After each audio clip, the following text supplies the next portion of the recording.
In 2021, workers had all the power. Retailers and fast food chains are bracing for strikes in 50 cities today. Workers say they can't afford to live on what they're getting paid. They're asking for more money and the right to form unions. They were quitting jobs left and right, demanding higher salaries. The pandemic has seen a massive shift in the U.S. labor market, much of it driven by people quitting their jobs in what's become known as the Great Resignation. Remote work, better treatment. Companies were begging people to work for them. Fast forward to today, and something terrifying has happened. Companies aren't laying people off. That would make headlines. That would cause outrage. Instead, they're doing something far more sinister. The company plans to replace 500,000 jobs with robots over the next decade. They've simply stopped hiring. Here's a number that should keep every college student awake at night. Big tech companies cut new graduate hiring by 25% in 2024 compared to 2023. Not because business is bad, but because they've discovered they don't need entry-level workers anymore. For the first time in modern history, recent college graduates now have a higher unemployment rate than the general population. The unemployment rate for recent college graduates stood at 5.8% in the first quarter of 2025, compared to around 4.1% for the general population. Let me say that again. Your expensive four-year degree is now making you less employable than someone without one. This isn't a recession. This isn't a temporary downturn. This is the beginning of something we've never seen before. And if you're under 30, you need to hear what's coming next. Let's rewind for a second to understand how we got here. Remember the Great Resignation? Starting in 2021, a wave of voluntary job resignations swept across the US. Workers were burned out, fed up, and for the first time in decades, they had leverage. Companies couldn't find enough people to fill positions. Wages shot up. Remote work became the norm. Workers thought they'd won, but here's what nobody predicted. The Great Resignation didn't just end. It transformed into something else entirely. By mid-2023, the quit rate had fallen back to pre-pandemic levels. The balance of power shifted back to employers. And then, the hiring stopped.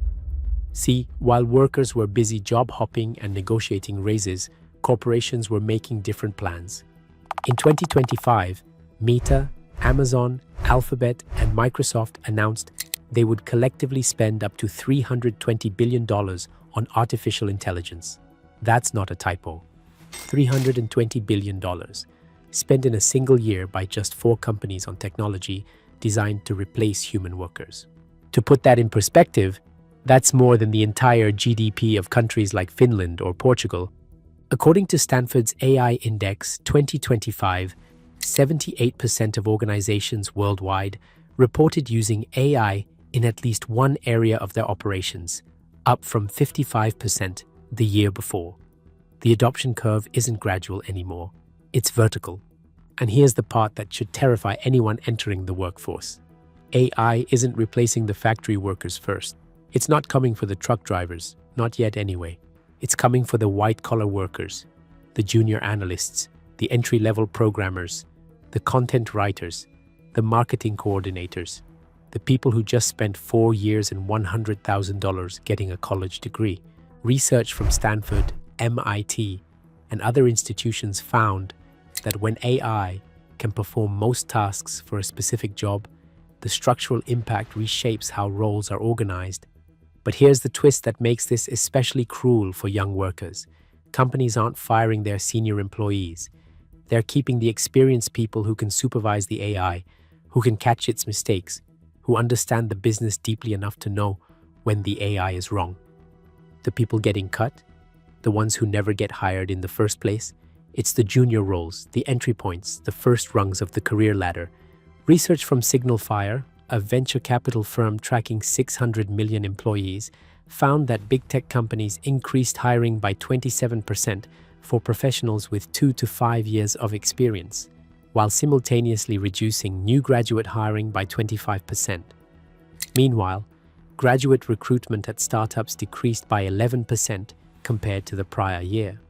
One industry expert put it bluntly: companies are no longer focused on recruiting juniors, as the time and resources invested in training them is significant and hard to justify.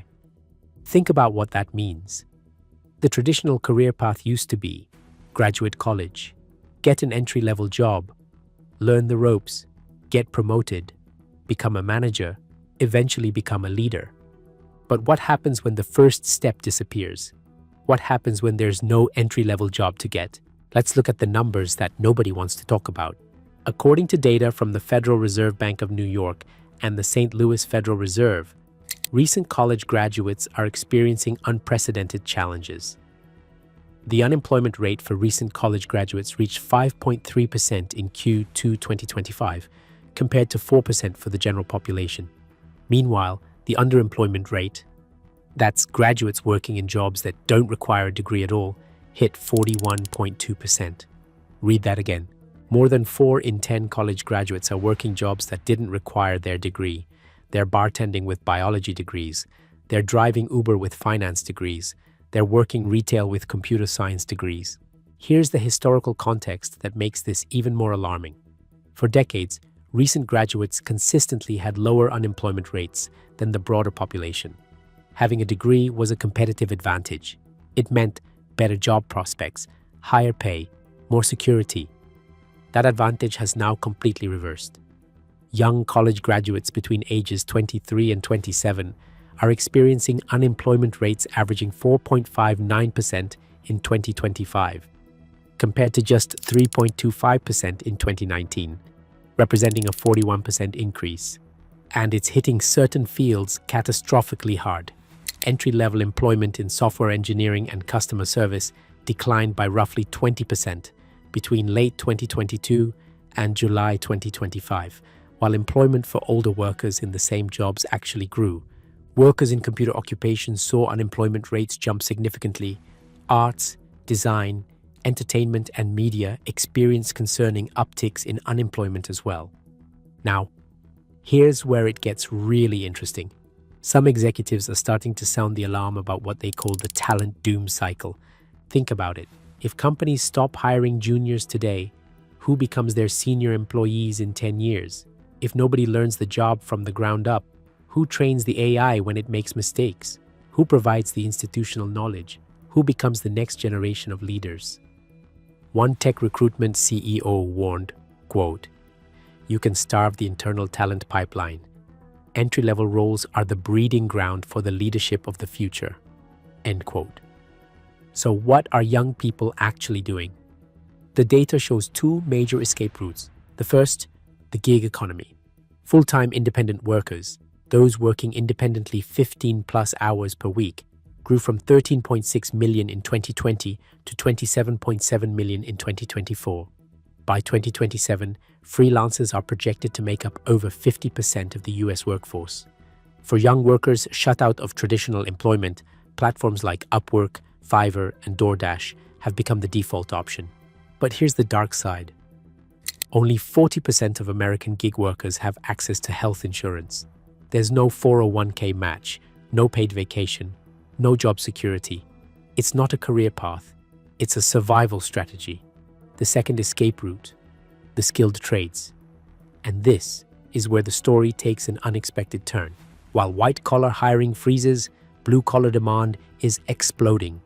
As of April 2024, construction had approximately 355,000 job openings, while manufacturing had approximately 490,000. Jobs for electricians, plumbers, and HVAC technicians are projected to grow significantly through 2030. And the pay? Entry-level electricians earn a median of $60,600 annually, with intermediate electricians at $71,100. Plumbers can make $53,900 at entry level, rising to $75,800 at senior levels. Wind turbine technicians, one of the fastest growing jobs in America, have salaries averaging $52,000 to $85,000, with top earners exceeding $100,000. No student debt, no 4 years of unpaid internships, no resume black hole, just skills that AI can't replicate because they require human hands in physical space. Microsoft's research study, analyzing 200,000 real interactions with AI tools, found that jobs requiring physical work, human connection, and hands-on skills have minimal overlap with current AI capabilities. Conversely, jobs involving writing, information gathering, and communication tasks show heavy AI applicability. The irony is painful. Generations of parents pushed their kids toward college and away from trades. Don't be a plumber, they said. Get a degree, work in an office. Now those office jobs are disappearing, while plumbers are booked out months in advance. So where does this leave us? Let me be clear. This isn't about AI being evil or corporations being villains. This is about a fundamental shift in how work operates. A shift that's happening faster than our education system, our career advice, and our social safety nets can adapt. The World Economic Forum's Future of Jobs report 2025 indicates that by 2030, 92 million jobs will be displaced, while 170 million new ones will be created. A net gain of 78 million, though new job creation is expected to outpace displacement. The report also found that 60% of employers expect significant transformations in their workplaces by 2030 due to AI and digital expansion. But here's the thing. Every technological revolution creates losers and winners. The gig economy, for all its problems, created opportunities for independent workers. Meanwhile, the skilled trades are desperately seeking workers and paying premiums to get them. And AI itself is creating new roles. The people who prompt, supervise, and collaborate with these systems. The path forward isn't to panic, it's to adapt. First, skills beat degrees now. What you can do matters more than what paper you have. Only 5% of employers still require a traditional degree for new hires, with many favoring technical certifications and bootcamp credentials. Second, AI literacy isn't optional. Learn to work with these tools, not against them. The workers who thrive will be the ones who use AI to multiply their output. Third, consider paths your guidance counselor never mentioned. The skilled trades aren't Plan B anymore. For many people, they're the smarter Plan A. Construction is now the #1 fastest growing industry for new graduates according to LinkedIn's 2025 report. And fourth, the old career ladder is broken. Waiting your turn, climbing rung by rung, might not work anymore. You might need to build your own ladder through freelancing, specialized certifications, or alternative career paths. The Great Resignation gave workers a taste of power. The Great Not Hiring is taking it back. But here's what I believe. The people who understand what's happening, who see it clearly, who adapt early, they won't be victims of this transition. They'll be the ones who figure out what comes next. The question is, which side will you be on? If this video opened your eyes to something you hadn't considered, hit subscribe. We're going to keep tracking this story as it unfolds, because this is just the beginning. Drop a comment below. Are you seeing this in your industry? Have you been affected by the hiring freeze? I want to hear your story. And if you know someone about to graduate college or make a career decision, share this with them. They need to see this before it's too late. I'll see you in the next one.